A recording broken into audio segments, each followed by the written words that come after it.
Do you want your business to make money? Then you must understand your unit economics.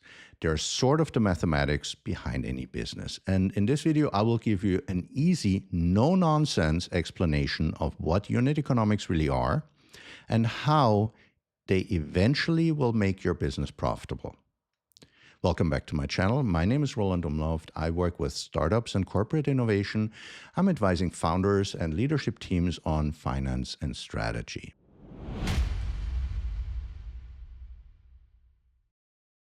So in this video, we'll first look at what unit economics are, and then I will show you how price, volume, and profitability are related. So let me start by telling you a story. There's this company that designs and sells sunglasses online for quite a low price.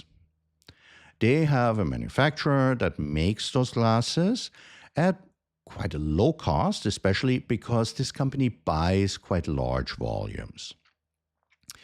Then this company spends a lot of money on marketing online in order to sell their glasses to customers. And they also have a bit of shipping costs and packaging costs, etc. Now, they are pricing their glasses low enough to be a very, very attractive offer. And, they're quite reasonable quality. But that low price is still high enough for that company to make a little money on each pair of glasses after paying for production, cost of customer acquisition, and shipping and packaging. And that's called a unit margin. And theirs is small, but it's positive. Now, there's another company, and they also make sunglasses. These glasses are much more expensive, and they sell them through, distribution channel in actual stores. These glasses cost a lot more, and they only make a few thousand units of each model. Their price is a lot higher. It has to cover somewhat higher manufacturing costs, some logistics and the commission for the retail store, etc. And they end up with a quite higher unit margin than the previous company we talked about.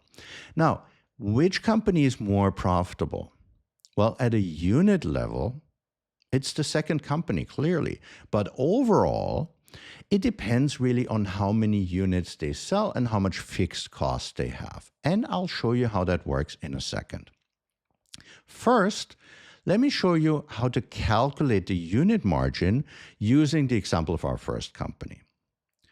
So for each pair of sunglasses that we sell, we take our average selling price and then we subtract the specific cost of selling that unit. What does that mean? That is what's called the variable cost. So it's manufacturing, it's shipping, it's packaging. We also want to subtract the cost of getting the customer to buy, and we call this CAC, or cost of acquiring a customer. Once we've subtracted both of those, we end up with our unit margin. Let's imagine we're making €5 for each pair of sunglasses that we're selling. Next, let's multiply that unit margin with the volume we're selling. So let's say in 1 year, we're selling about 100,000 units. This means that in 1 year, we're ending up with what's called a gross margin of €500,000. Now, to evaluate our total profitability, we need to subtract our fixed costs. So that's administration, rent for an office, warehouse, etc. And we also want to make sure that we're recovering any investments that we have made. So let's say we have spent a ton of money on design. We've bought some machine for packaging, for example. Well, let's take those investments and we want to amortize them maybe over a couple of years. And that means we're going to just subtract a portion of that original investment now during this 1 year period.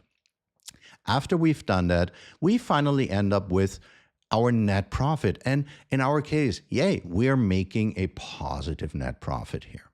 Now, let's compare that to the second company we mentioned. As I told you, they have a much higher unit margin, maybe 10 times as much, 50 euros per pair of glasses, but they only sell about 2,000 glasses a year. So they're making about 100,000 in gross margin. That's a fifth of the previous company. But we don't know their fixed cost. Let's imagine they have a much lower fixed cost. This is a much smaller business. They could still make a net profit with that 100,000 gross margin. From these examples, we can clearly see the relationship between price, volume, and profit. And any business needs to find the right balance between those three. A higher price means usually that you're making a higher unit margin, but you're also probably going to sell less volume. That multiplication of unit margin times volume just needs to produce enough cash to pay for everything else. Usually, businesses are not profitable right away. It takes time to find your market, establish your brand, all of those things. So your volume at first is probably going to be low, and you're not going to be making enough gross margin to cover all of your fixed costs. Also, maybe you decide you want to have a low price at first in order to capture market share. Fair enough. But what is extremely important, always, and I mean always, try to have a positive unit margin. Otherwise, the more units you sell, the more money you lose, and you end up with a very unprofitable business. Also, whenever you decide on your pricing and you're designing your unit economics, make sure that you check your volume projections and check them against estimates of total market size to see if this is even possible to sell those volumes that you need to cover your fixed cost. If you cannot make this work, you probably need to make some changes. So maybe raise your price or find a way to lower your costs, or you might not have a profitable business case at all. All of those are possible, but it is really important that you understand and estimate that relationship. Thank you so much for watching. If you have found this useful, please hit like or leave a comment, and do not forget to subscribe for more startup finance content.